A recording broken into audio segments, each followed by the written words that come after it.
Hi, everybody. Can you hear me? Yes. Okay. Welcome to another Zoom meeting on the practice of meditation, Buddhist meditation. Everybody is welcome to join. If you click on the link and if you have the application, you will be welcome into the room. And then you can ask any question you like. But we'll go one by one according to who comes first. Basis, first come, first serve. So the first person in tonight is Felicia Chan. Felicia? Good evening, Ajaan. I understand that mindfulness and wisdom are master key to reach Sudapan. Besides mindfulness and wisdom, is it a must to meditate at least 4 hours per sitting to reach Sudapan? It's not an amount of sitting. It depends on the quality of your sitting. Okay. If you sit for 10 hours and you have no mindfulness and your mind cannot enter into jhana, then it's useless. And the goal is to get into jhana, to get to equanimity. And then you want to hang on to the equanimity for all the time, all day long. Even after you come out of meditation, you should still have equanimity. And when you run out of equanimity, you should go back into jhana again. This is the first step. You want to make a mind always calm, peaceful, and happy, and have equanimity. Doesn't have any emotion, doesn't have love, hate, fear, or delusion. Although you might from time to time have some of this, but you will then stop it right away with mindfulness. Once you have the ability to control your emotion, then the next step is to develop wisdom to completely get rid of your emotion. Your mindfulness cannot get rid of your emotion permanently. It can only stop it temporarily. But when your mindfulness becomes weakened, then your emotion can arise again. So if you want to get rid of your emotion permanently, you have to apply wisdom. That is the Four Noble Truths and the three characteristics of existence to stop all your cravings. Okay, thank you. Ajaan, I have another 2 questions. Number 1, for those who have dana, sila, and have entered jhana, if they die in accident, will they rebirth into hell or ghost or animal? No, they will probably go to the formless world. But then again, it's not 100% sure, because if you have some bad karma in the past, that can determine where you might reborn also. So, but for the most part, you would most likely not go to reborn in the animal realm. If you can maintain your practice of dana, sila, and samadhi bhavana, even not at the level of wisdom yet.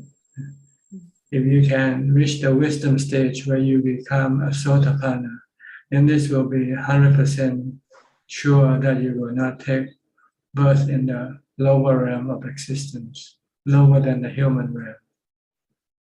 Okay, thank you. Another one, how soon will human rebirth after they die?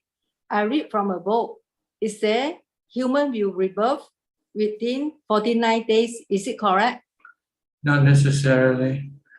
Human birth comes after you have expired your good karma or bad karma first.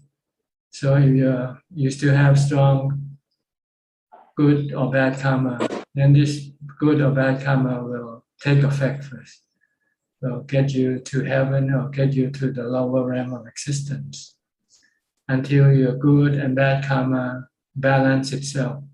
That is, the good karma cannot influence your mind to take birth in the higher realm, and the bad karma cannot influence your mind to take birth in the lower realm. And that's the time when you will go and wait for a human body. Okay, thank you. Okay, thank you. Okay, Mutana Pajan Sadhu. Okay, next Silky from Malaysia. Silky.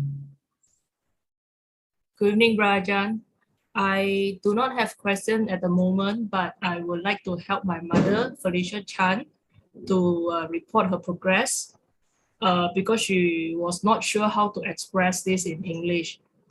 So she remember your teaching to stay mindful and also calm outside meditation. So the longer she can stay mindful and calm, the better it is. As so far, she observed that she can stay mindful and calm for at least 6 hours, but she has not gone beyond that. It's not because she cannot do that, it's more because that she would have already gone into meditation within 6 hours. So basically her meditation, the time interval between her meditation sessions within 6 hours. So can I help her to ask for Prajan advice or any pointers for her? Thank you very much. Well, if she thinks she can maintain calm and equanimity while she is not meditating, then she can, instead of developing mindfulness, she can start contemplating on wisdom, investigating the nature of things around you, people and things, and all the sensual objects, that they are impermanent. They're in a constant state of change. We cannot keep them the same, remain the same all the time.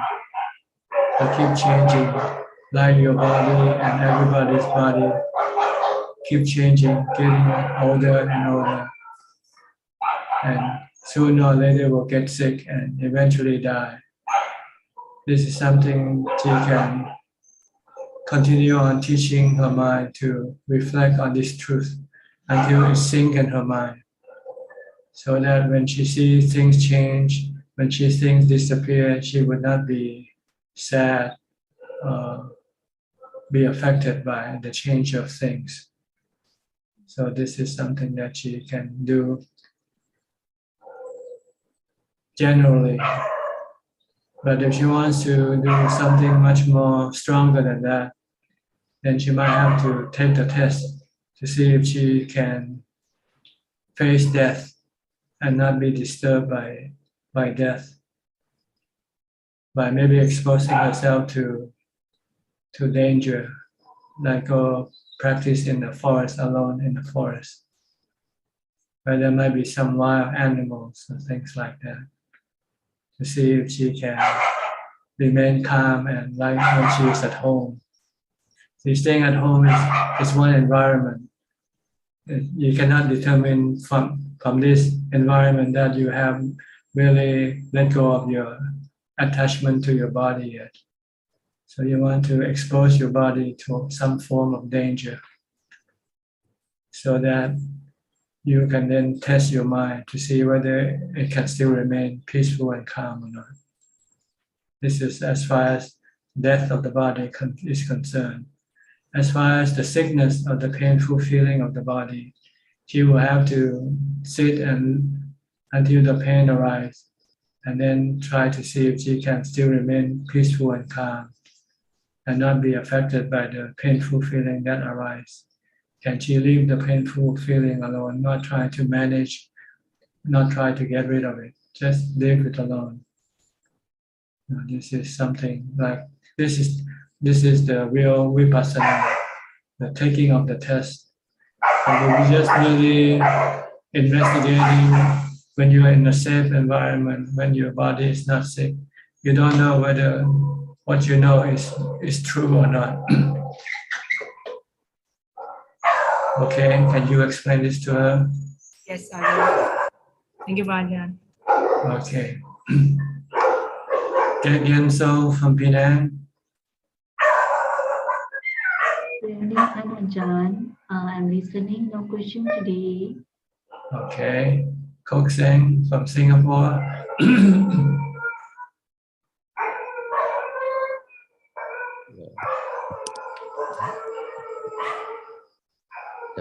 Good evening, Ajahn. Tonight I have a question. I'd like to consult Ajahn. I recall in your book Beyond Birth, you mentioned something like you do not recall like anyone who has achieved success in meditation using the counting method. So I was using counting method all along for many years. So when I try to do away with the counting and then just maintain watching the breath, I find that after a short while, the mind just run wild and is so I find that I have to bring back the counting in order to maintain mindful of the breath. Yeah, so just want to check with Ajahn how do I progress from here? Well, you have to develop more mindfulness when you're not meditating. It means your mindfulness is not strong enough to watch your breath. So you need the counting. So you might want to recite the Bhutto or counting when you're not meditating, to stop your mind from running away from your consciousness, from your awareness. You want to stop the mind from thinking. Whatever you do, you just want to focus on what you do, like eating, walking, taking a bath, anything that you do. You want the mind to stay with that and not go think about other things. If it goes away, then you can use counting to bring it back if you like, or you can use Bhutto. But this is what you need to do until your mindfulness become continuous. We call sampachanya. Then when you start meditating, you might not need to count. You can right away sit and watch your breath and stay with watching your breath until the mind becomes empty and calm. So that means in the meantime, I will still continue with the counting of the in and out breath from 1 to 10. If you need to, if you cannot watch your breath, then if you find counting will help you able to watch your breath eventually, and you need the counting. But eventually you're going to have to stop counting and just merely watching your breath. Okay, I will try it out. Thank you, Ajahn. Okay. Nanapan from Bangkok. นมัสการค่ะท่านอาจารย์ No question right now. Happy to listening in ค่ะ Okay. By the way, Happy New Year, everybody. Chinese New Year today. Lunar New Year. Okay. The year of the tiger. This is the year of the tiger. Okay. Next, Professor Kenneth from Switzerland. Good afternoon, Tanajan. I'd like to ask a question regarding taking the test, because I can see clearly the difference between practicing at home and in a place like the forest. Like when I went a few years ago to Wat Yan, up on the mountain, that was my purpose, was to take the test. I think at that time I failed the test, actually. But it was very useful to see the kind of defilements that were coming up, particularly fear was arising a lot. And my question is, with the emotion of fear, is the basic root of fear the fear of death? Is it the fear of losing the body? and death of the body. It's deep down inside your sensual craving, your sensual desire craving. You need to have the body to provide you with the happiness that you get from your sensual objects. So you don't want to lose your body. So anything that threatens the existence of your body, then that causes you fear. But if you no longer need to use the body for your sensual gratification, then the fear can be minimized out and almost to zero. Maybe not, because there might be some lingering fear based on your delusion, thinking that you are the body. But this you can also counter by saying, I'm not the body, I'm the one who knows, I'm the one who thinks. The body is just merely made up of the 4 elements. This you can do that when fear arises and see if this can stop your fear or not. It should, because this is the truth, right? You're just the one who knows, the one who thinks. That doesn't get old, get sick, or die with the body. Why the body, it gets old, gets sick, or die, it doesn't know that it is being so. It's like a tree, like a plant. When you chop up a plant, the plant doesn't complain or being afraid, right? It's the owner of the plant that get angry or sad when someone chop your plant.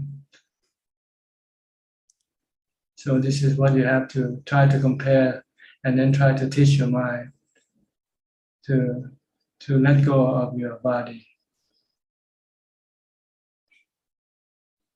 See it as ananta, not yourself, and also not relying on the body for the way of making yourself happy, because you can be happy without the body when you meditate. So if you have these 2 things, I think it will be quite easy for you to take the test and pass. Okay. So I think you need stronger equanimity. Maybe you need to.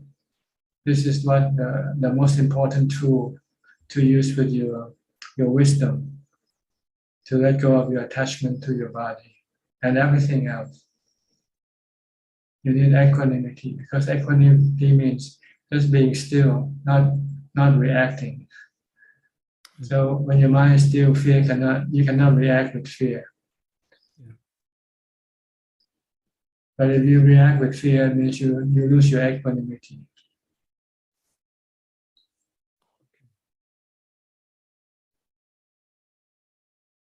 Okay? So Okay. basically, come back to meditation to get to equanimity. Mhm. And stop relying on your body for sensual gratification. Yes. Stop watching TV, stop eating things that you don't need to eat, drinking things you don't need to drink. If you should eat or drink, only for the maintenance of your body, not for the pleasure of it.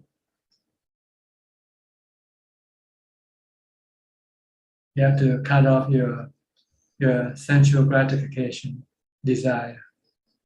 Okay.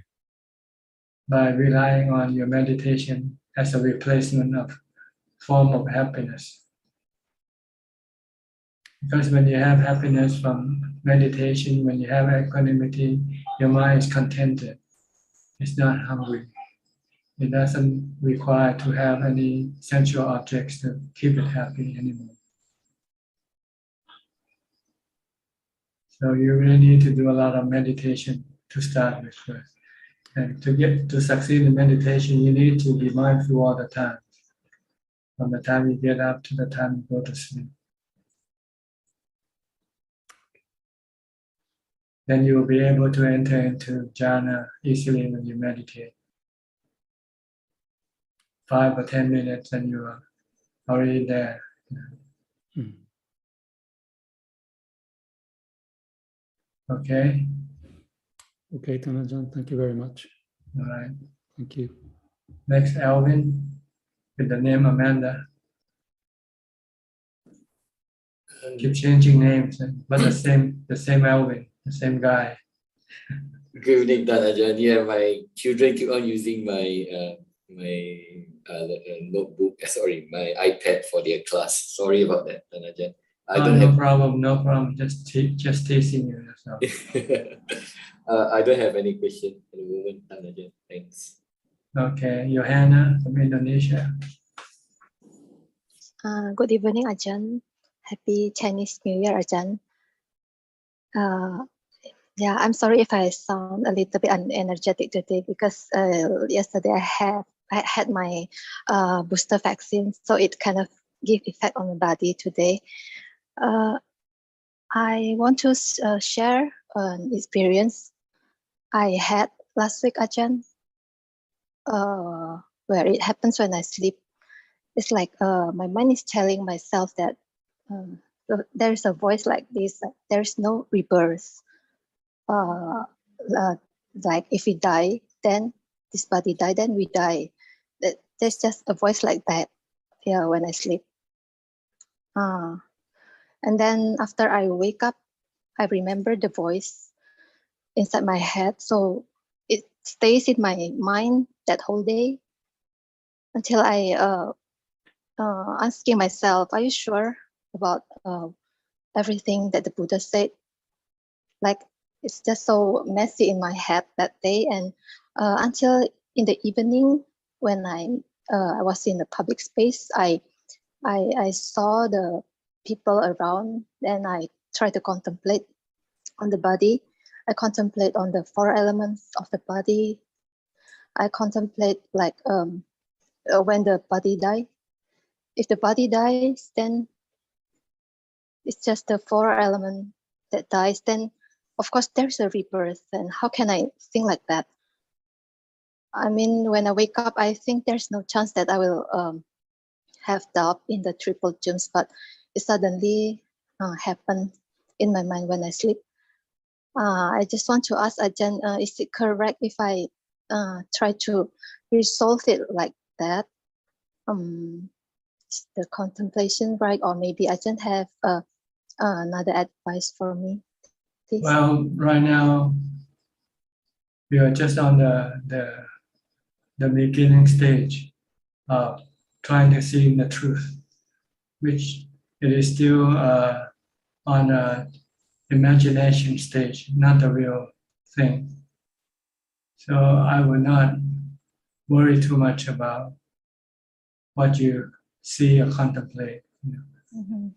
I think you should instead concentrate on mindfulness first, and try to not to think about this truth. If you can avoid it, try not to think about it, because it's still not real. It's just imagination. Yeah. You want to do more mindfulness, because if you let your mind go think about these things, then your mind will not have mindfulness. You want to stop. You want to have the ability to stop your thought first, because your thought right now is just running around in circle. You don't know where or when it comes and goes. It's not under your control. Mm-hmm. So I can just think about anything and cause confusion on your part. Yeah. So this is not the way to practice. The way to practice is to keep being mindful, stop thinking. Because your thoughts are not reliable. They are not. Sometimes they can be truthful, and sometimes they can be deceptive, delusional. So I wouldn't rely on your thought right now. Yeah. I would rely on mindfulness to stop thinking first. Okay. And then to get into jhana first. Then you'll start to see the truth when you enter into jhana. You see the separation of the mind and body. Then you know the body is not you. The body is the 4 elements.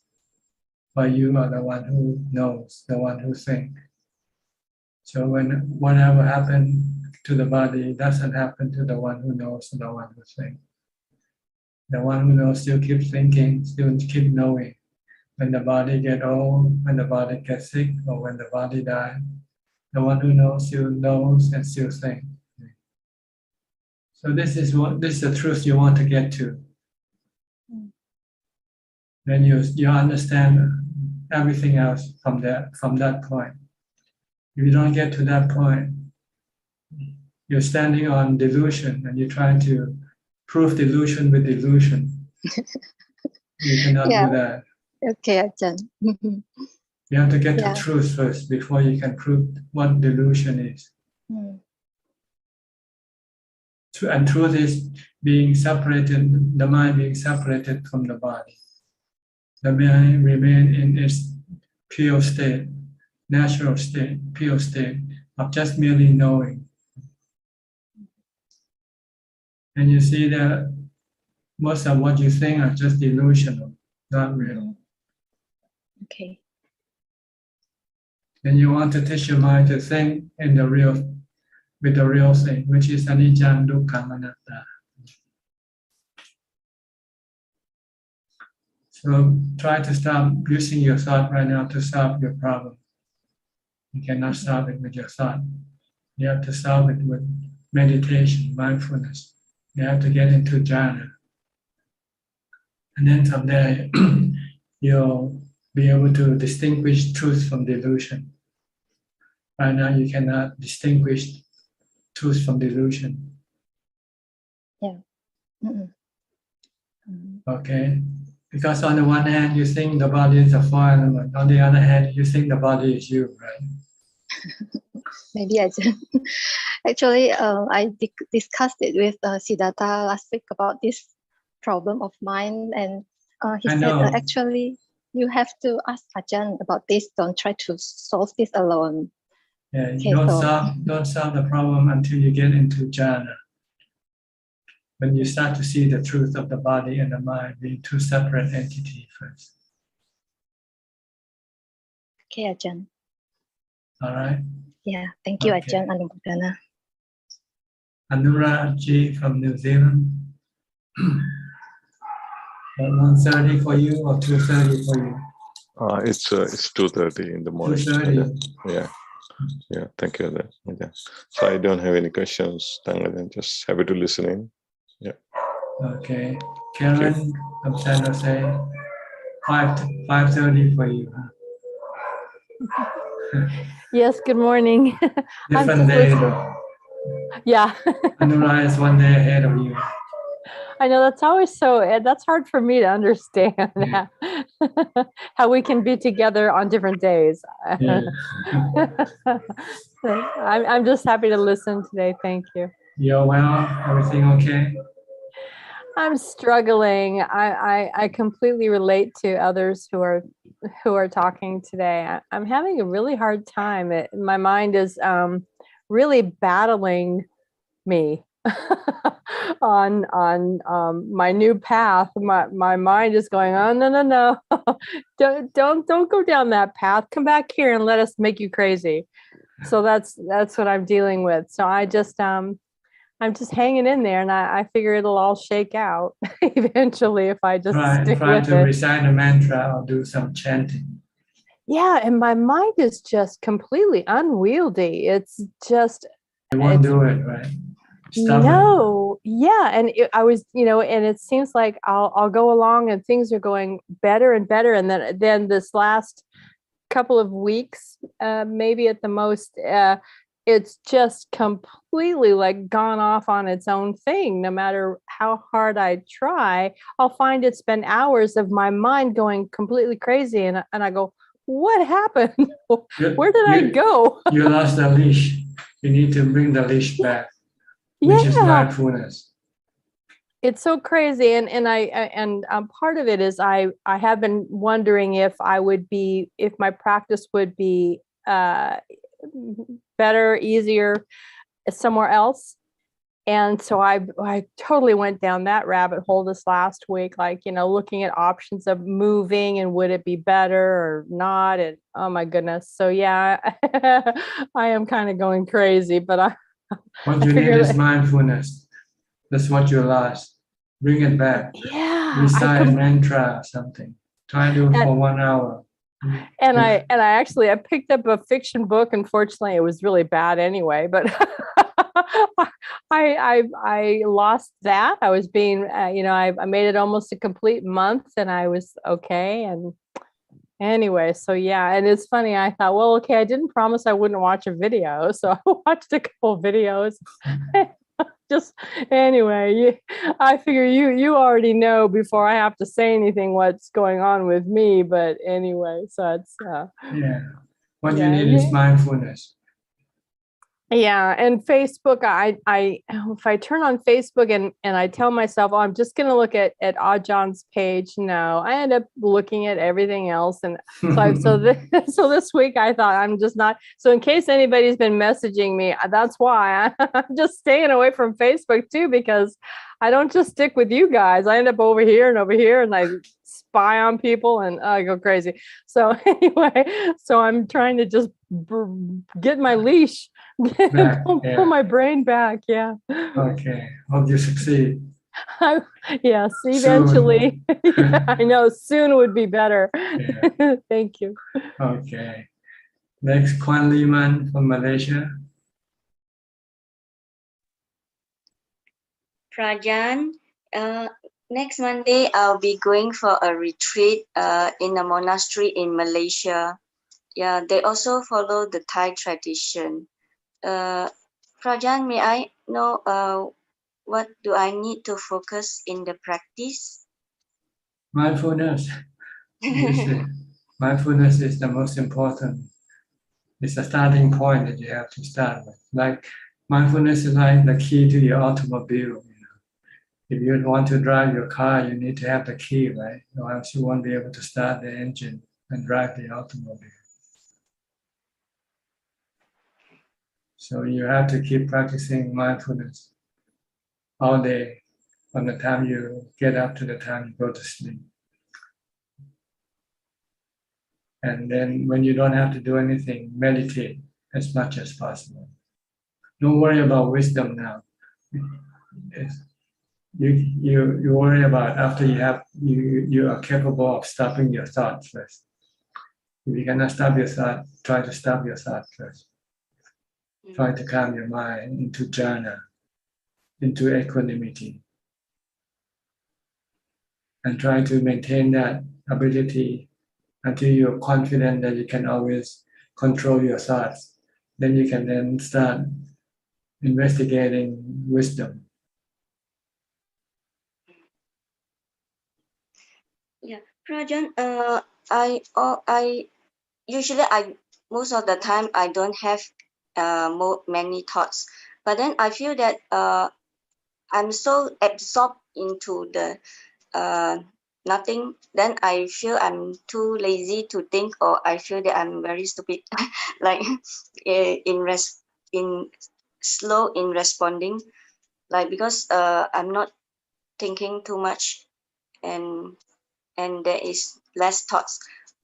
But I need to sharpen the mindfulness, because when I'm not mindful, I still get very emotion. I mean, when I see my family members doing something, I still will respond to it. But most of the time, I feel that I do not have much thoughts. But I'm so into this absorbed. I feel that I'm absorbed into this situation that I'm not thinking much, and it doesn't disturb me until something triggers, and then I respond to it. Yes, you don't have enough equanimity yet. You should go deeper to a point where the mind becomes still and not thinking at all. Yeah, but I'm not thinking much, and there's not much thoughts. That's not enough. That's not enough. You have to stop thinking altogether. What if the mind is stuck in that nothing? It doesn't get stuck there. Yeah. If there is not much thoughts, then You have to get into completely no thought at all. You haven't got there yet. So that's why you react emotionally when you see things or hear things. If you get to the point where there is no thought, when you come out, your mind will not react to things that you see or hear. Okay. Thank you, Prajan. Okay, you're welcome. Gary from Singapore. Good evening, Ajaan. No questions from me tonight. No question, okay. How about Julia from Colorado? Colorado. Near Aspen? Are you near Aspen or? Good. Hello, Ajaan. I like Aspen. I would like to be near there. I still have liking. I'm a few hours to the south and east from Aspen. South and east of Aspen. What's the big city nearby? The closest big city? Here, there's no big city. Has Ajaan been to Aspen? No, I just only heard about it. It's heard beautiful. About Denver. Is it close to Denver? Where you are? I'm 3 hours from Denver. Okay. Yeah. I have a friend who used to go to college in Alamosa. I think, have you heard that? Really? Yeah. Yeah, I'm 1 hour north from Alamosa. Oh, I see. That's closer then. Yeah. That university, that college has a very fast running team. Oh, see. Yeah. Maybe your friend is fast.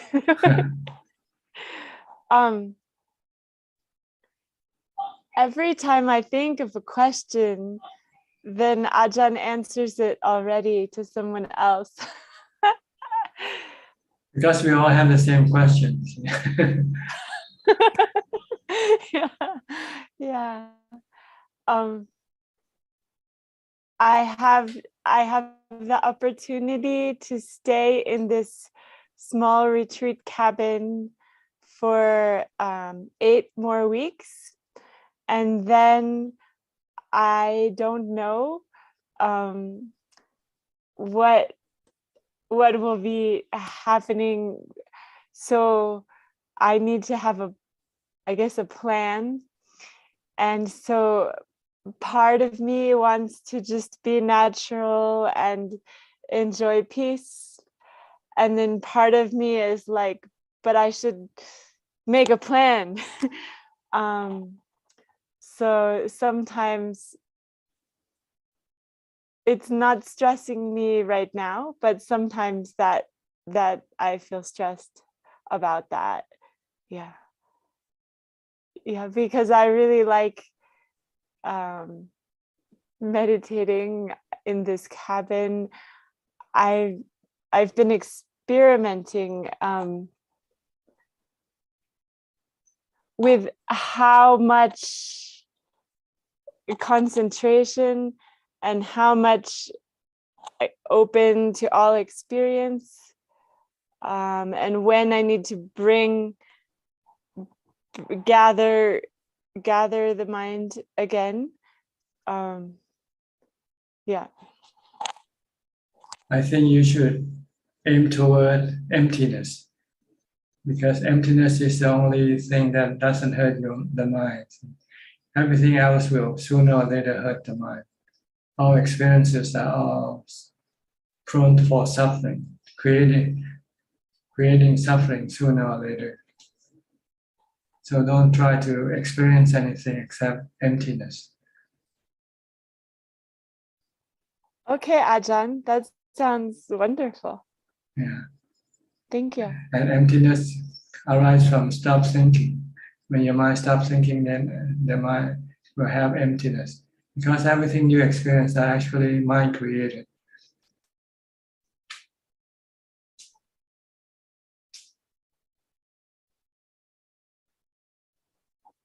I'm talking about when you're meditating, not when you open up your eyes. And But all the experiences you experience while you're meditating are all mind created. And they're all delusional or illusion. They're all illusion. They're not real. The only real thing is emptiness. Whoa. So try to get to emptiness and you'll find it. That's where your mind becomes most peaceful and most happy. Okay. Anumodana. But you need mindfulness to get you in there. You have to stop thinking. Stop creating all these experiences for you to enjoy. Because they can backfire sooner or later.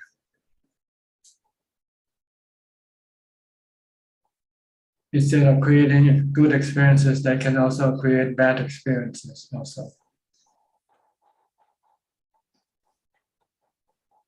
Okay. Okay, so you want to control your thought, the creator of your experiences. Keep it still, and then you have emptiness, which the Buddha said is the best form of happiness. Nibbana paramang sunyam. The supreme bliss comes from the supreme emptiness.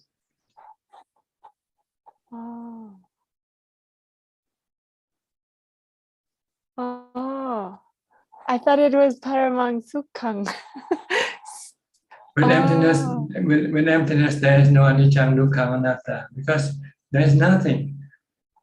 It's only when something that's when you have anicca, dukkha, anatta. When there's nothing, how can you have anicca, dukkha, anatta? Can you have anicca, dukkha, anatta with the space around you? The space, they don't change. They don't rise and cease. They don't come and go. Space is all around you, always there. Yeah. Okay, that's a perfect object for me. Cool. Okay. Happy New Year, Ajahn. Is this a community place or just a private place you stay in alone? It's a man and his sister, and they have some private land, and the man built a cabin, and he lets people stay here to do meditation retreat. Oh, that's good. And you're allowed to stay for a few months. Huh? Yeah, it's very lucky. Yeah, and then in 8 weeks there's another meditator coming. Yeah. And can you find another place like this, similar to this place? I don't know. That would be very nice. I would like that. Yeah, but I don't know. You have to look around it. Yeah. Well, I'm focusing on emptiness. But eventually you will lose this emptiness. Yeah. Or else if you are quite strong with your mindfulness, you might be able to create this emptiness anywhere. Ooh. I like that. Yeah, you need strong mindfulness to be able to create emptiness anywhere. But when you have weak emptiness, you need the emptiness of the body surrounding first to help you develop this inner emptiness. But once you know how to create this emptiness inside, then you can go be anywhere and you can still keep creating this emptiness inside. You get what I mean? Yes. Why we have to meditate alone, why we have to be alone, is because we have to have this external emptiness first. Because with the surrounding not empty, with full of distraction, you'll find this difficult to be mindful and create the inner emptiness. But once you are capable of creating the inner emptiness, then you can be anywhere and you can still keep creating this internal emptiness. Wow. That sounds like a good goal. So you should make use of the time that you have left. Try to be able to create this inner emptiness, and then when you have to leave, then it won't bother you, and you can create emptiness inside anywhere. Okay. I'll try, Ajahn. Okay, just concentrate on your breath. Keep watching your breath and stop thinking. Okay, stop thinking.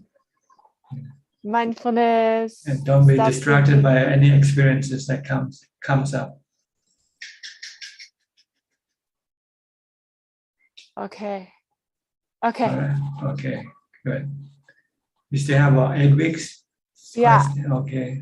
I'm very thankful for this opportunity for meditation teaching. This Okay. is wonderful. All right. Try it. Let me know how it works out for you. Okay, Ubeka from Brazil. Alfredo Ubeka. Hi. Hi. Have you had emptiness yet inside? Oh, all time, but 24 All the time, hours. huh? Oh, that's very good then. The word is not a problem. Asubas, Bante, for Asubas. Word, Asubas. Word, things of words, meal, and body. Not a problem. Okay. But a commentary about time. Yes, Buddha say that time is a calico. When we are practicing, when we are bhavana practicing, we're not thinking about time, né? The other people's thinking about time is very, very important. Time is time to death, time to material things, time to spiritual things, time. But when we are practicing, we're not thinking about time, né, Bante? That's right, because when you're practicing, you are using your mind, and the mind is timeless. But when you're not practicing, you are using your body. So, and your body is not timeless. Your body has time, has age. So then you have to compete with time when you use the body. But when you use the mind, then you don't have to compete with time. The mind is akaliko, not dependent, doesn't change with time, not like the body. The body and everything else that the body is involved with changing with time. While the mind doesn't change with time. The mind always the same when you were born, and still the same today. Same mind, yes. Same knowing, same thinking. That's all. That's all it is. Yes. Thanks, Bante. All right. Okay. So don't worry about the mind. Worry about how to get rid of your attachment to your body. Yes. Then you don't have to worry about time. Yes. Akaliko. Okay. Okay. Get to akaliko. Emptiness is akaliko. Yes. Once you're in emptiness, you cannot measure when you start and when you stop, right? Because when you start and stop is the same point, right? Yes. You start at emptiness and you end at emptiness. Yes. Like starting at 0 and ending at 0. Yes. Paramansukan. Okay, Paramansukan. Okay. Emptiness, Paramangsunyang. Okay. Paramansunyam. Okay. Paramangsunyang. Thanks Buddha. Yeah. Supreme emptiness is supreme happiness. Yes. Okay. Yes. Okay. So bring your mind into emptiness. Bring it away from the sensual objects. Bring it away from the body. Get it into emptiness. Yes, my practice is more based in samatha meditation. Né? Vipassana is together, but I more practice ekagata, first jhana, né? Okay. Only breath. Yeah. Breath. Okay. I don't enter in absorption. I don't enter in absorption. I only breath. Is good. Samatha is good, ne, Bhante? Samatha is good meditation. It's good, but it's not last. It's not lasting. It doesn't last. It can. You want to go on the next level with vipassana, then you'll make. Vipassana works together, ne, Bhante? Works together. If not thinking, Vipassana works together. You use thinking to use vipassana. Yes. But you only use vipassana to stop thinking. That's the goal of using vipassana. Using thinking to stop thinking permanently. If you use mindfulness, you stop thinking temporarily. Yes. So if you want to stop thinking permanently, then you use vipassana. Yes. Okay. It's physical, but how you say it's physical? It's physical. Physics. Feasible. It's feasible. It's possible, right? No. Physics. Physics. Okay. It's physics. Albert Einstein. Physics. I see. Mental physics. Mental physics. Okay. All right. Nice talking to you. Me too. Okay, next, Hasana from Bangkok. Today I have no question, but I would like to tell you that I'm alive at Udon Thani and stay nearby the temple. And the temple Luang Por Bunmi is open tomorrow. I will go to make Merlit tomorrow. Open 3 hours tomorrow. Okay. Yes. Okay. And then when this I will go to Wat Phut Sankon, but I don't know that it's open or not, but I will go. Good. So I just want to tell you. We'll check out the temple, the monastery to see whether they'll let you stay for practice. Yes, I check out. Yes. Okay. And meditation and walk meditation is really quiet. The house here near the temple is really quiet. Good. Try to keep on practicing mindfulness, walking, sitting with mindfulness to empty your mind, okay? To make your mind empty. Okay, thank you. Belinda, next from Singapore. Happy New Year, Ajahn. Okay. Sinji Yui, Sini Huachai. This is that you. That's you. I don't know Cantonese, so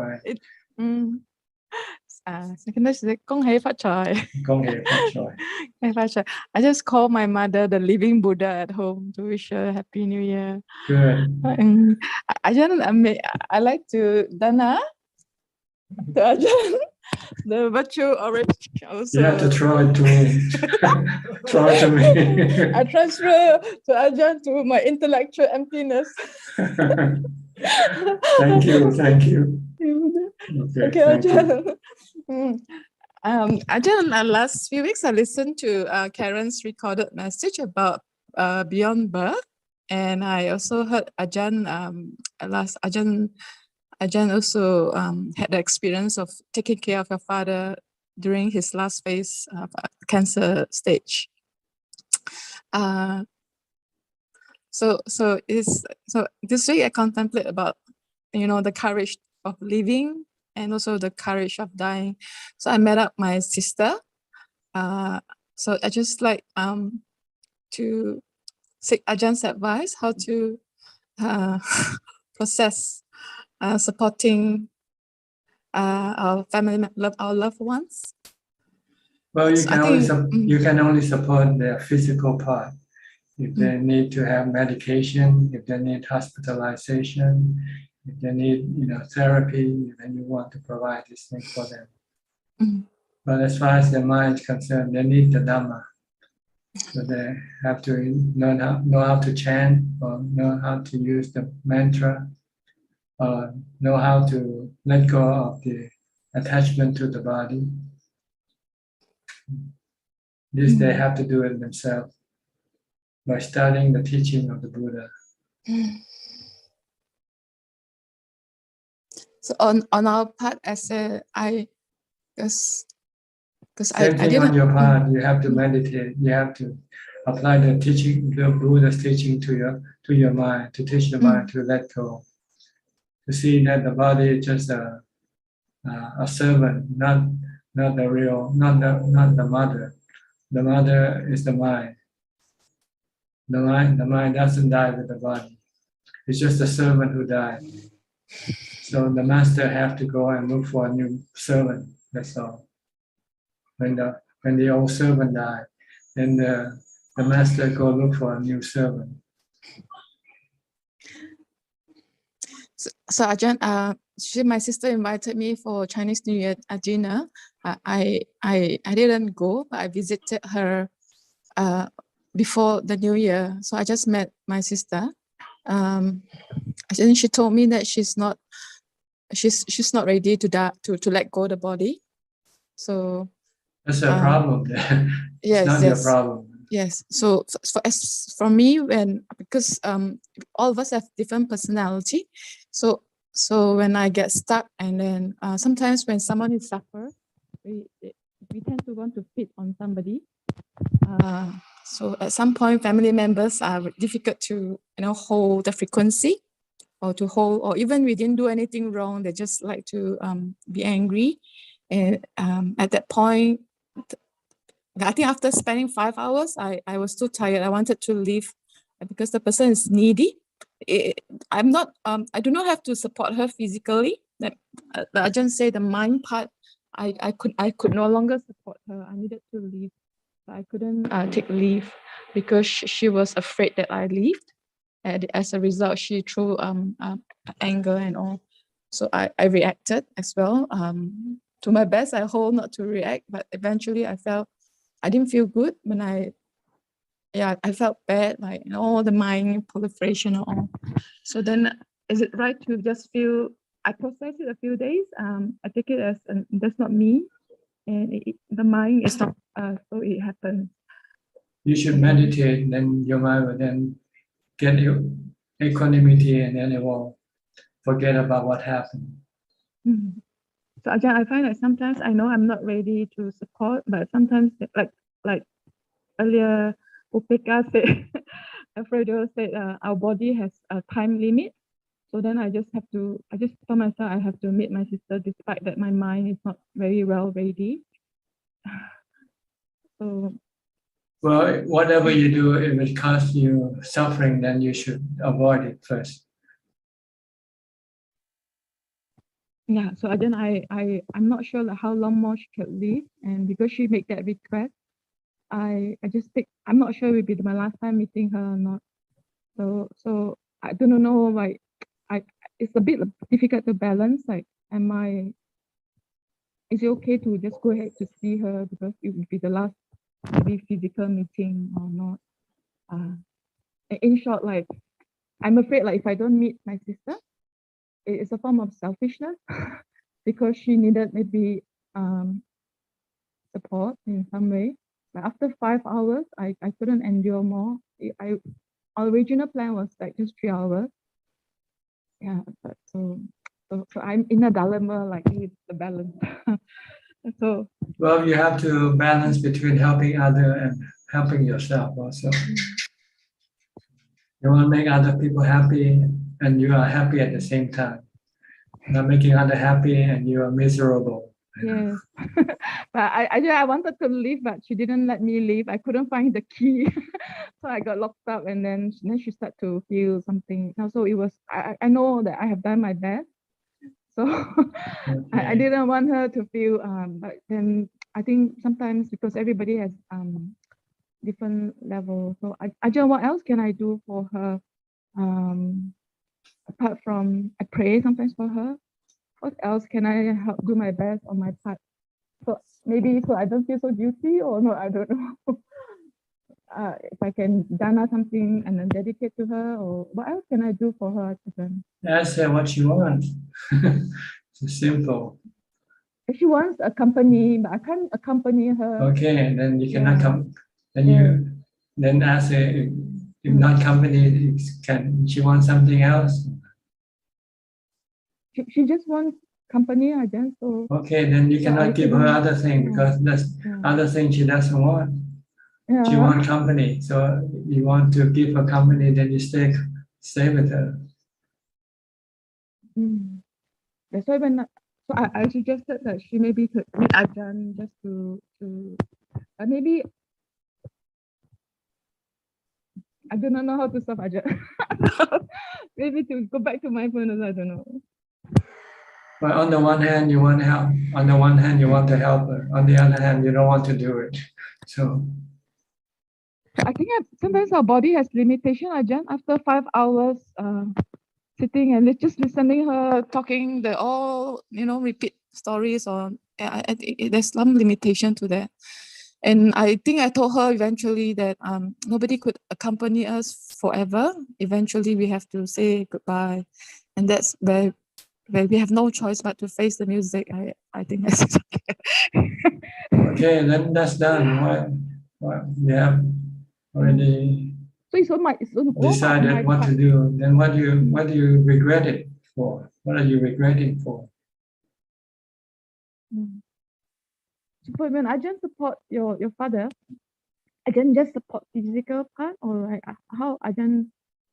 When I supported my father, I was quite meditative at that point of time because there were a lot of retreats and all. So I don't have to support much. I just go back to present moment. It was helpful for him.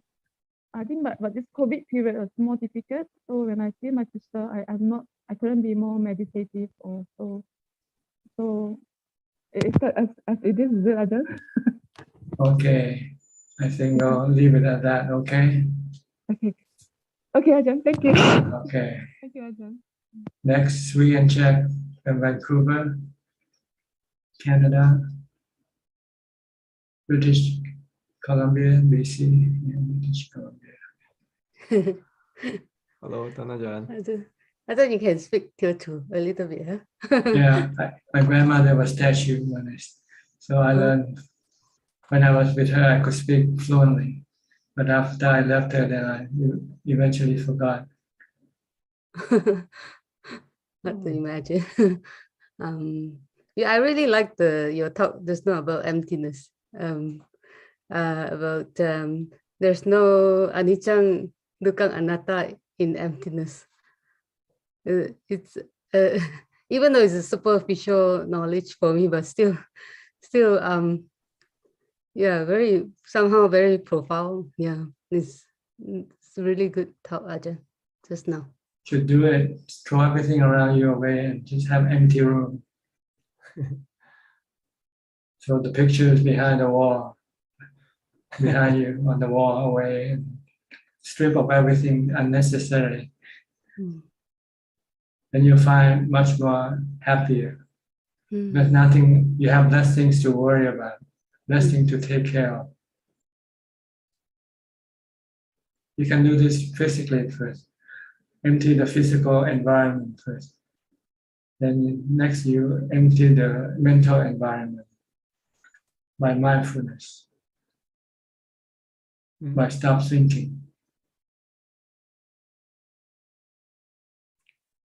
So, Ajahn, what you are saying is like, first you use like kaya viveka. Is that? Yeah, kaya viveka. Then kaya viveka will then induce the mental viveka, chitta viveka. Yeah. Okay. If your surrounding is you have surrounded with so many things, then you will be involved with this thing, looking after them, taking care of them. So you won't have able to go inside because you're stuck with the outside. When there's nothing outside to pull you, then it's easy to go inside. Yeah. Okay. Good advice. Yeah, good advice. Ajahn, I have a question regarding the meditation.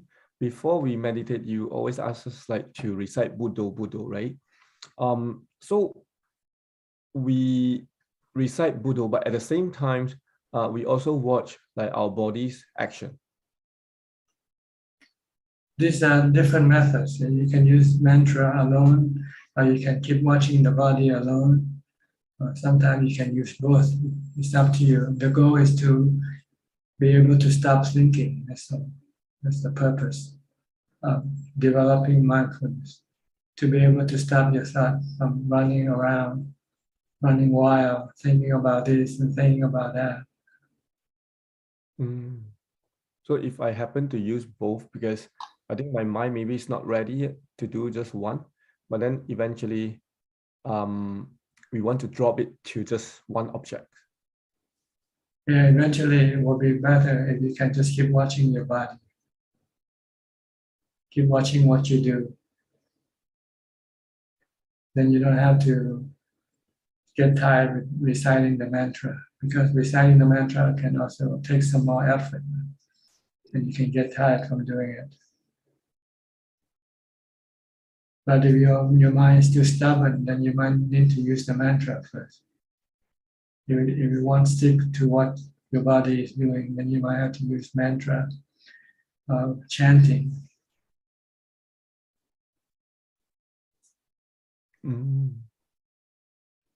Okay, and the same go to when I sit in meditation. Like if my mind drifts away, so I use Buddho. Yeah. Yes, if you cannot stay with your breath, then you should put the mantra Buddho.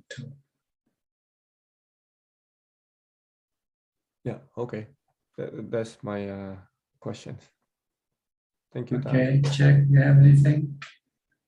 Ajahn, I saw your video of the visit from Longpo Boage. Is it? Sorry, I thought Boage. Okay, he was the first monk I talked to when I decided to become a monk. Oh wow! I thought it was 47 years ago. I thought it was a Western monk that you spoke to. Before that, before I met the Western monk, I met this Thai monk first. Oh. His temple is near my house, and I wanted first to check if I can ordain there, because I was told that it's the best temple around the area. Oh. But when I talked to him, he said his temple is not a meditation temple. Oh. And then he said he visited a few Thai forest monastery temple in the northeast of Thailand, and he recommended me to go there. But before I can go there, I have to ordain, and he recommended me to go to ordain in Bangkok with the Supreme Patriarch who built this Wat Yan monastery. And that's where I met the first foreign monk. When I went to that temple, I didn't know who to see or talk to. Then I ran into one group of Western monks and I asked them. And one of them recommended me to go talk to this senior monk called Kanti Palam. He was an English monk. He was already ordained about 10 years when I met him. And I told him about my practice using the foundation of mindfulness. And he was very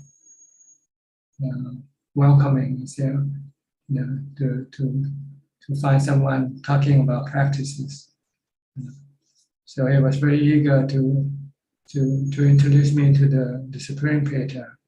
So I went to meet the Supreme Patriarch and told him about me. Then I was told to go meet him and talk to him personally. And then I told him that I want to ordain and practice. And he said, okay.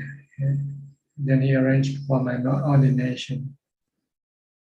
But I only stayed there with him for about 6 weeks. Then I head up to the northeast to the Thai forest meditation monastery. I went to Long Ta Mahabua. I didn't plan to stay there or be there, but I was just start an exploration. I'll try this monastery first, see how it works. But I ended up staying there for about almost 9 years. Because I was able to do meditation practice most of the time, because it doesn't encourage other activities.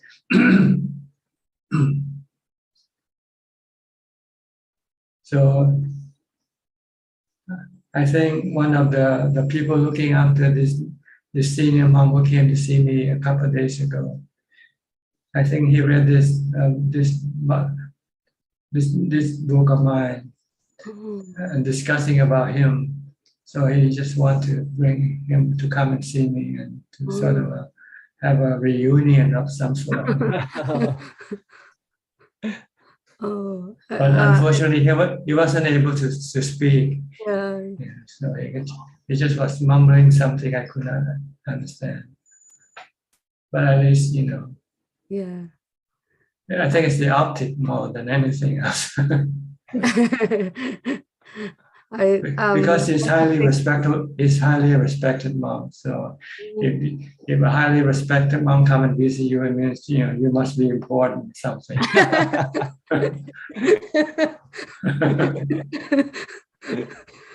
And Long Ta Mahabua also visited you a few Yes, times. a few times, many times. Because I never went to see him, so he had to come to see me. Because going to see him is difficult. It's easier for him to come to see me. So I just wait for him to come. I think I mistaken Long Po Wagit as a Long Ta Mahabua's disciple. Oh, it's not. He has a and he's in Chong. But he had respect for the Thai forest tradition teachers. I see. He went to visit a few monasteries. Then he decided to build one nearby his temple. He bought land and then he planted trees and make it a forest monastery. It's still existing today. Is it close to you? Yeah, it's not far from here. Maybe about 20 miles from here.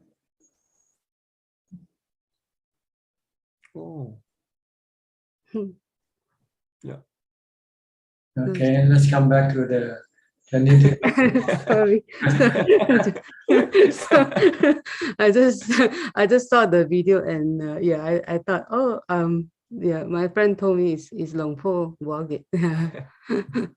It's 88 now. Sorry? 88 years old. I see. Yeah, it's still inspiring to hear your story. Ajahn. Okay, any question? Any question? Other question? No, I just love to watch your video, Ajahn. Okay. All right. Let me go to Jessica. Jessica. Hello, Thailand. You're in Bangkok now? Yes, I'm still in Bangkok. I'm actually watching your live YouTube every day. It's like I see you every day. In Thai at 2 o'clock. Yes, in the Thai language as well. So yesterday was actually the birth of this body. So I was just thinking about, okay, what does it mean, the birth of this body? Okay, it's 33. Okay, it's just the body, but I don't feel anything. Thanajan, where did this 33 come from? Just a measurement. Yes. It's just like it's just like the process of the banana. Once it is ready, you just cut it down from the tree, and then you pack it. You wait for it to ripen, and then once it's ripened, it's just the process like the aging. I'm seeing the process of aging in a leaf. In many places that I go, it's Dhamma is everywhere, Ajahn. It's like you cannot close your eyes and not see the Dhamma. And I'm just like it's never a it's never a, how do you say it? You never stop learning. You never stop learning. I think once you die, that's when you really stop learning.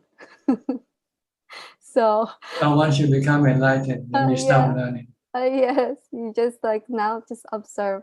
So I just observe the number 33. Okay, it's the age of the body. What can I do for this body? How can I make use of it? So for my birthday, I actually went to the temple and I cleaned a lot of toilets with my friend, and so I did that. That was pretty nice. You know, That's what we call community service.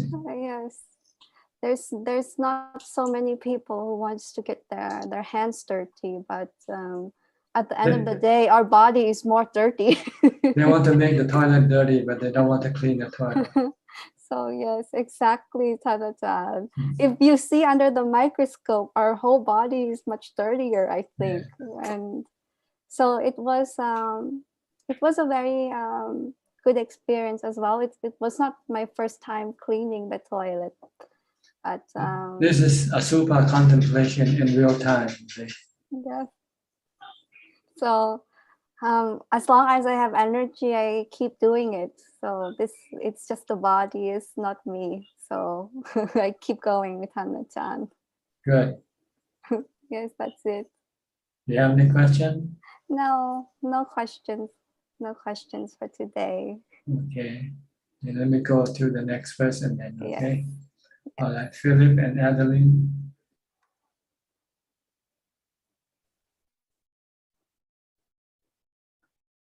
Hi. You have to unmute your microphone, okay? Yeah. Good evening, Ajaan. We don't have any questions, Mike. Just tune in to listen. Okay. Next is Namo. Namo S. Namo, where are you from? Oh, I'm from Bangkok, Ajaan. Bangkok. How old are you? I'm 13. 13. And why are you here? Oh, so me and my mom really like watching Prajan videos, especially the one with Dr. Weerapan. I see. Right. Do you have any question you'd like to ask?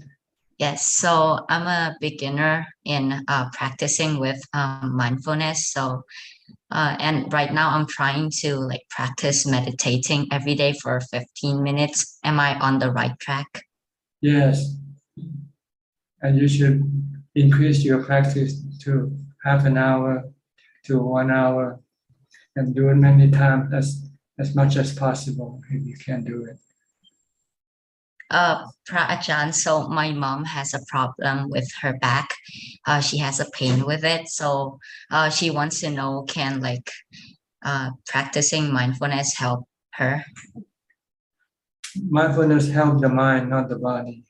But it makes the mind more able to deal with the pain of the body. When your mind becomes stronger, then the pain of the body will become less disturbing to the mind. But when your mind is weak, then the pain of the body can be a great burden or great disturbance to the mind. So yes, meditation will help the mind, but not the body. It doesn't decrease the painfulness of the body, but it helps the mind to become more acceptable to the pain of the body, and not rejecting or denying the pain of the body, which can cause more misery to the mind. So in effect, it reduces pain, but not the physical pain, but the mental pain. Oh. You understand? Yes. Thank you, Ajaan. Okay. What grade are you in now? I'm in year 8. Yeah, and what the school you go to? I study at NIS International School. Which one? NIS International NIS School. In Bangkok. Yes. I see. Okay. You have anything else to ask? No. Thank you for Ajahn. You know how to meditate? How do you meditate when So you with meditate? Putto, so I meditate with Putto, like breathe in Put and breathe out To. Okay, and how did it feel like after you do this? It feels kind of like good, but during when I practice, there are some like thinking pops in my mind, and I try to come back to the breathing. Okay, that's the right thing to do. Try to ignore everything else and just keep focusing on your breathing. Okay. Okay, even if you start to feel painful, don't get up yet. Try to continue on until you can no longer focus and you feel you have to get up. And try to extend the length of your meditation longer. And you should do mindfulness before you're meditating also, not just when you're meditating. You should keep reciting Bhutto as much as possible during your daily activity. Okay? Okay. Can you do that? Yes. And you'll find that meditating will be easier for you. All right. Welcome. Happy to have you join us. I'm also so glad. Okay. Next, Sergio from Silver Spring, Maryland. Thank you, Ajaan. I'm kind of undergoing some kind of like a mental anguish, and I try to I'll try to present that in this way, that as if like I'm submerged in water, and the world is like an octopus with thousands of tentacles, and it's trying to attack me, and I'm trying to cut up those tentacles one by one, and it almost feels like it's impossible to do. That means. And then the thought also comes to me that why didn't I just get out of the water? Because this beast cannot actually survive outside of water. So if I just get out of the water, maybe that I'll be on a safe ground of Dharma and don't have to just cut the tentacles one by one defilement at a time. And then another thought comes to my mind is that that hydra, the octopus that I'm looking at, is that actually me, myself, and my mind? Would you please comment? Oh, they are the three cravings. Yes. Cravings for sensual pleasure, craving for being, and craving for not being. These are the ones that causing you problem. And when you say you want to get out of the water, it means you have to meditate to get into jhana. See what I mean? Once you're into jhana, you're out of the grasp of the three cravings. They cannot reach you when you enter into jhana. But you cannot remain in jhana forever. That's the problem. Once you come out, then you will be entangled with these three cravings again. That's when you want to use wisdom to disentangle them. Every time they try to lock you up, you have to use the three characteristics of existence to stop it. So that is the vipassana you're talking about, right? Yeah. But if you cannot use the vipassana yet, then you should continue on using mindfulness to disentangle the octopus. Thank you. Every time you want to watch TV, you say, oh, just Bhutto, Bhutto, Bhutto. Every time you want to have a cup of coffee, you say Bhutto, Bhutto, Bhutto. Easier said than done, right? I have cut out entertainment completely. I mean, I've cut myself off from that. I sleep on the floor, but still the teachings can remain at a very fascinating intellectual curiosity. And this practicing is the only one that can actually realize the Dhamma in somebody's life, right? Otherwise, it becomes more words that you create based on the words that are already written, really, right? So, yeah. Yes, if you want to think of the three characteristics. Or sensual objects are anicca, dukkha, anatta, for instance. then it will stop your cravings for sensual gratification. And all beings are also anicca, dukkha, anatta.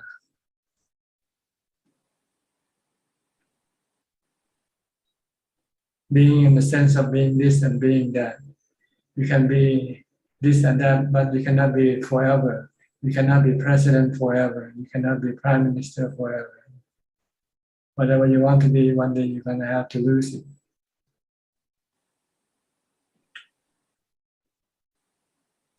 So if you think in this way, then you can stop your cravings and get rid of the misery created by your craving, anguish.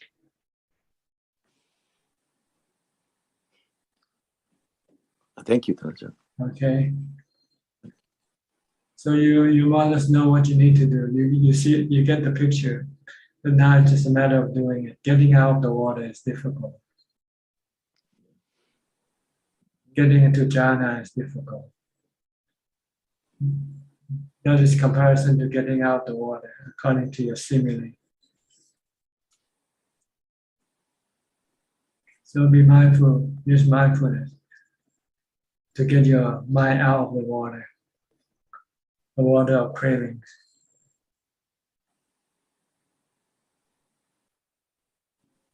Okay. Thank you. All right. Let's see who's next now. Looks like everybody has asked the question. So maybe it's time for Facebook now. Is there any question from Facebook? Yes, there are 3 questions from Facebook, Ajahn. The first question from Yato.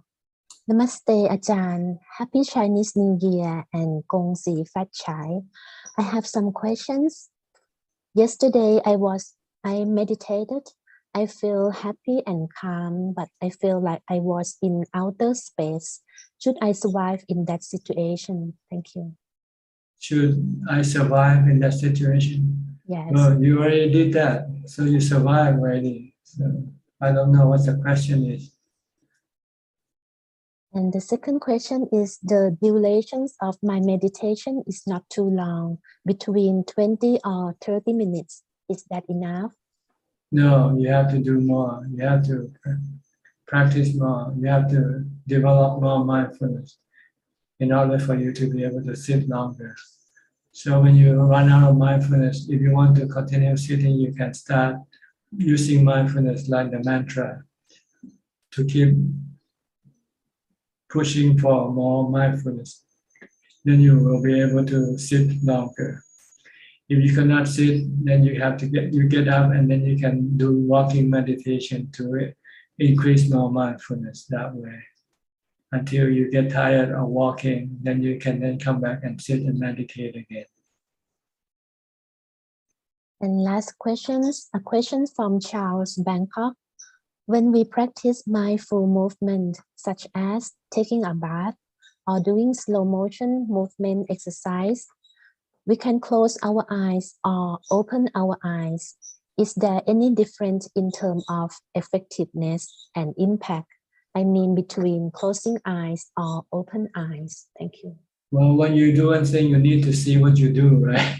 So you need to open your eyes. If you close your eyes and you don't know what you're doing, you might do it wrongly. So yes, you need to open your eyes when you're doing things. Only when you meditate, when you're sitting and you don't have to do anything, that's when you should close your eyes. And one new question, Ajahn. Question from Hai In Il. What should be Buddhist attitude towards geomancy and palm reading? Thank you. Palm reading, and I'm not sure what geomancy is. They are just, I'm not sure what is the term, but there's something that is not important or necessary in Buddhism. So you can ignore them. What you have to be more concerned with is your karma, your good and bad karma. That's all you need to be worried about.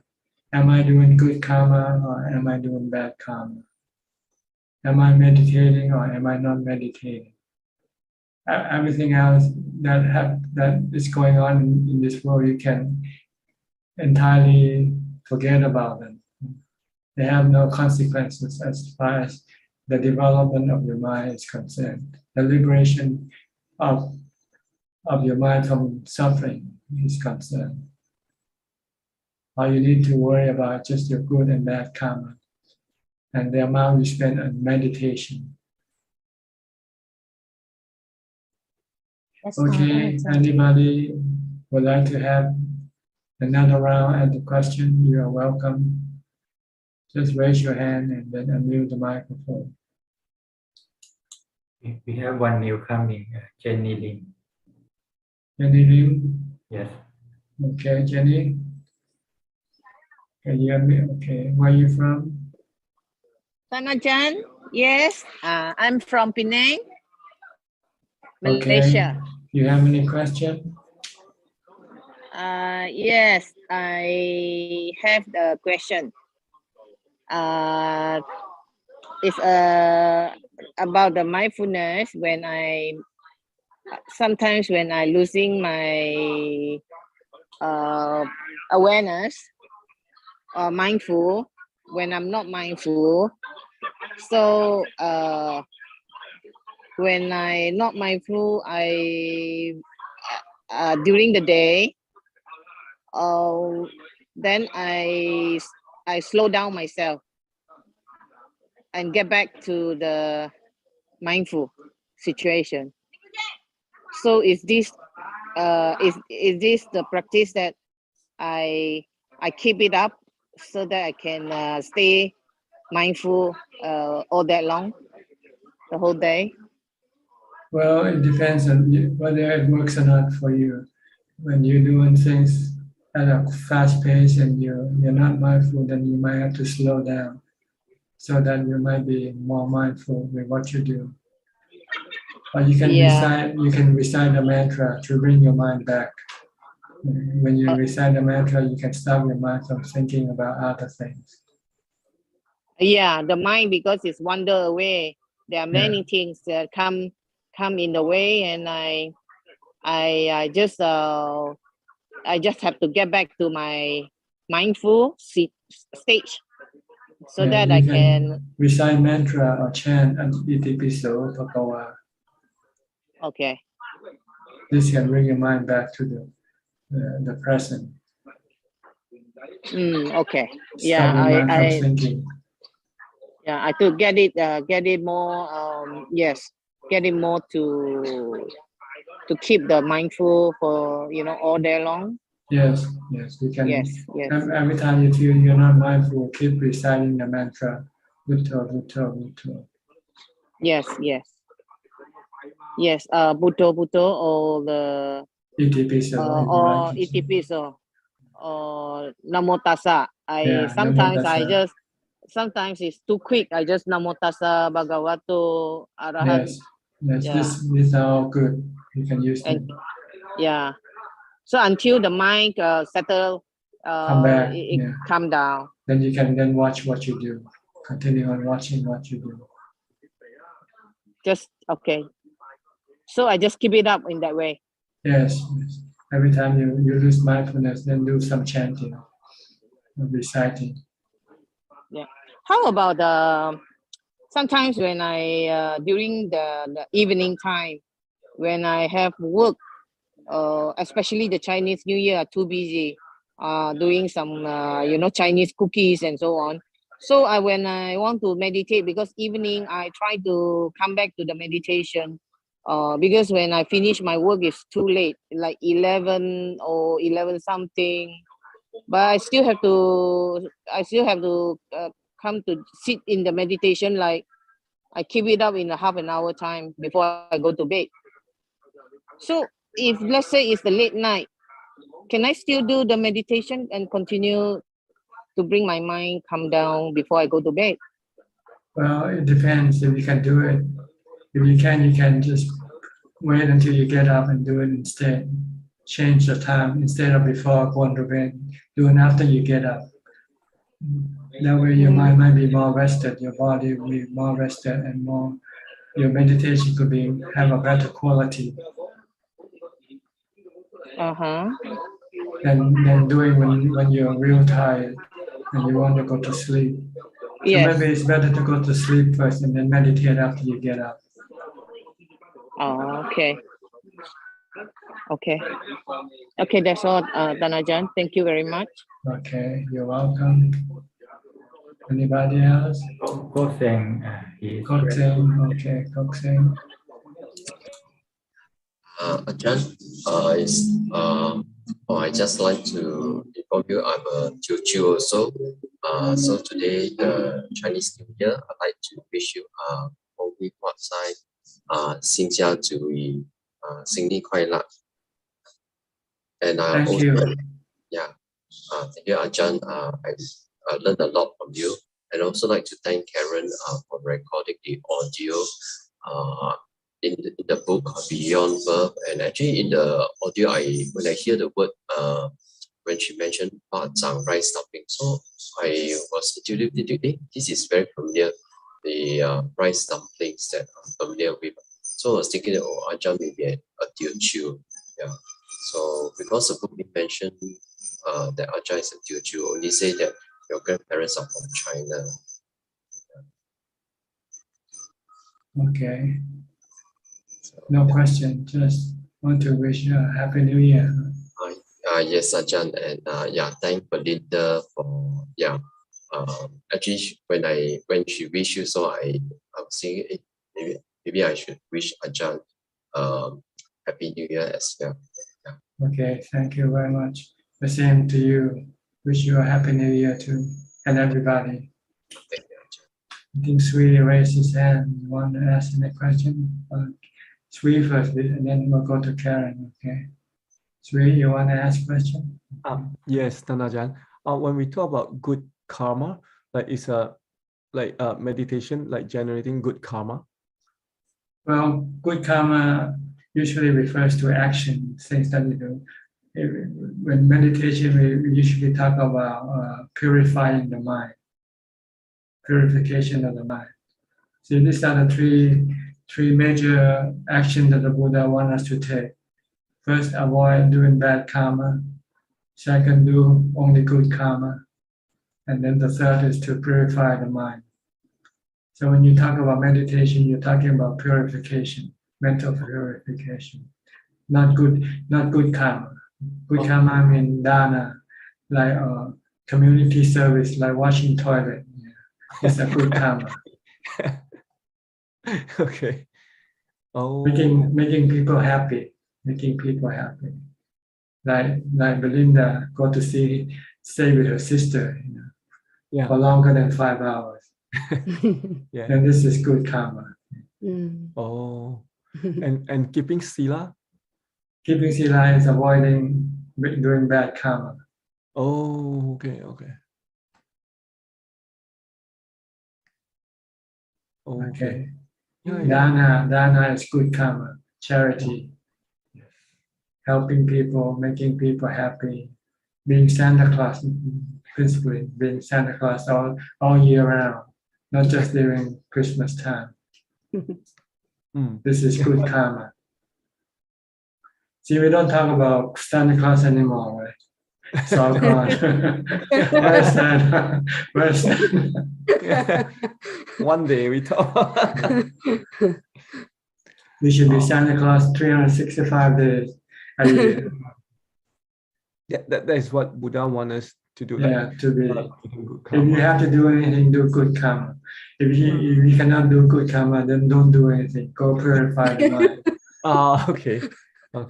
Yeah, and when we do good karma, it will help us like in terms of our practice. Is that? Well, it makes you feel you have good feelings of good karma, and you have bad feelings from bad karma. And also your rebirth can also result in good realm or bad realm of existence from your good and bad karma. Oh. Okay, thank you, Ajaan. And your dreams also will be determined by your good and bad karma. If you have good dreams, it means this is the consequence of your good karma. If you have bad dreams, then this is the consequence of your bad karma. And how about no dreams? No dream, it means sometimes you're tired, too tired to dream. Okay. So no matter what, we'll have dream. You'll either pick a good dream or like or you have a lot of mindfulness, you have a lot of jhana, then you usually don't dream either. Oh, okay.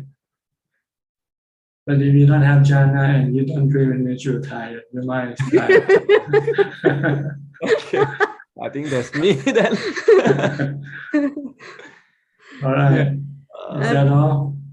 I Any just more? may I share something with you, with the class. I used to have because Jessica was talking about toilet, and you were talking about dreams. When I was young, I think I was kind of traumatized by going to really dirty toilets, and it stayed in my mind, and like from time to time I'll have when I'm stressed out or something like in real life, I'll have like the dream of going to dirty toilet, and one time I think I heard your teaching about, you were saying, oh, what's so like it's the same, like our body is just as dirty, and then like it's nothing, like it's the same, like just compare. So I listened to your teaching, and then I compare my inside, like the body is so dirty and it's same as the dirty toilet. What's so disgusting about it? Like if I can live with the body, what's so disgusting about the dirty toilet? And it's really, really helpful, Ajahn, that teaching that you give. I think it was yeah, it helped me like say got over that fear of dirty toilets actually, and I never ever had that dream ever again, like since it's like my mind accepted your teaching, like it's it's the same. Yeah, like what's so dirty about it? You don't see it dirty anymore. You just see it as being the earth elements. Yeah, it is really helpful, Ajahn. Like I got over that like, and no more dream, no more that the dream doesn't come, and like no more. It's like I accept, my mind accepted, and I don't have any problem going to dirty toilet anymore. Like like if I can live with this dirty body, what was so dirty about the toilet? The dirty toilet comes with a dirty body, right? Yeah, but nobody taught me this one until you taught this Dhamma, and then it helps me so much in yeah, because I don't have that anymore. I don't have the fear and don't have the dream no more. Yeah, it's a really good teaching for me. It's so simple though, isn't it? The truth is so simple. Yeah, but nobody teach me, right? So I'm stupid. I just don't know that. But when you taught, like the mind is like, oh yeah, Ajahn is so right. It's like it's so right and so simple, but it helps me like it just helps me like right away, like just it's gone, that whole thing that bothered me the whole life. But yeah, it's just your Dhamma is so profound. Okay. Yeah. Thank you, Ajahn. Thank you, Ajahn. Karen, you're next. Did you raise your hand just now? Thank you. I just wanted to ask Julia if it would be okay with you to somehow let me know where this place is that you go. It sounds heavenly. So if I tell you my email address, let me just put it out there. If you don't want to do it, fine. But if you're willing, my email address is just karenk@gmail.com. So my name is Karen Kelly. So it's karenk@gmail.com, just KARENK @gmail. So if you are willing, if you're not, that's fine. to let me know where this retreat cabin is where you go, and if it would be okay for me to ever go there. I would very much like to know about it. So that's all. Okay, you got it, Julia? Okay. So, and if you don't feel bad if your answer is no and you never contact me. I will not have bad feelings about you if you just choose not to, or if it's not cool for any reason. Thank you. But it's nice to share something good, right? Yeah. So, and of course, it would be on the recording too. If you watch this now, you'll be able to have my email address. So. And everybody else who's watching this, right? And the whole world knows my name and my email address. Of course, bad people aren't looking for your videos on YouTube to exploit Buddhist people.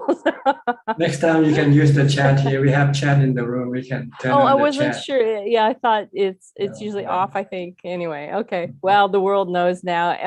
Anybody who's looking for a Buddhist video isn't going to hurt me, I don't think. So don't worry about it. Thank you. Okay. You want to reply, Julia? Of course, the whole world would know where it was, and maybe the owner won't want that. I don't know. I will send you an email. Okay, perfect. Thank you. Thank you, everybody, for your practice. And Julia, no hurry. I don't know if you can still hear me. Yeah, can you guys still hear me? Oh, okay. Yeah. So no hurry. I know you're busy. So if you want to wait until your 8 weeks is up before you contact me, that's fine. Okay. Anybody else? Okay, Belinda again. Okay, Belinda. Ajahn, I just remember my sister asked that I share my merits with her. So could Ajahn teach what kind of merits can I share with sister now, this period? Stay with her. That's the greatest merit. Other merit is just imaginary merit. They're not real. The real merit is to be with her, make her happy. Ajahn, I didn't want to reveal this online now because there are some complications. So it's not that I didn't want to accompany her. There are different complicated matters that I don't think it's appropriate to reveal. You should take this as an opportunity to see whether you can take the test or not. I asked myself a few times. I feel I'm not quite ready for that. Complications not because of my sister, it's other factors within the family. So it's very private to the family. So I find at this point, maybe I think what I can do now is to buck up my practice. Then I probably would drop fear. Then I could face the music. Then. Okay. Is there anything else I can do for her? Ajahn, merits like if after I done something, can I still share with her? Or nothing? Nothing. This is the only way to make her happy, is to do what she wants you to do for her. She asked that I share merits with her. So if I like I done to Ajahn, I can it's just imaginary. Just imaginary. You can tell her that you did some merit, you did some dana, and you say, "Oh, thank you," and it's just not real. The real thing is when you'll be there with her and she's happy, right? This is not. Maybe I should call her more Zoom online. Then I think in that way I can do that. Yeah, you can do that also. Maybe not be too close, but close enough to make her know that you're around. Whenever she needs you, she can maybe call you or whatever. Okay. Thank you so much. Thank you. Okay. All right, anybody else would like to ask any more questions? Okay, seems like everybody is content, happy, not curious. Okay. Julia, do you want to? Oh, she's just paying her respect. Okay. Well, in that case, I think it's about time for us to call this meeting to an end. Thank you very much for your participation. I hope that this meeting will benefit you and help you advance in your practice. In the meantime, please be safe, be happy, be mindful, and keep on practicing as much as possible. And if all else go well, I'll see you again next week at the same time. Thank you and goodbye. สาธุค่ะ สาธุพระอาจารย์ สาธุ พระอาจารย์ Thank you. พระอาจารย์ Bye. Thank Thank you. you. Thank you, Chan. Hi. Good night, Amy. Thank you, Good luck. admin. Everybody. Everyone. Bye-bye. Everybody. Thank you, Thank you, admin. admin. Thank you. Bye. Bye. New Year Thank you, Kun Admin. Thank you, Kun La. Thank you. Good night. Happy New Year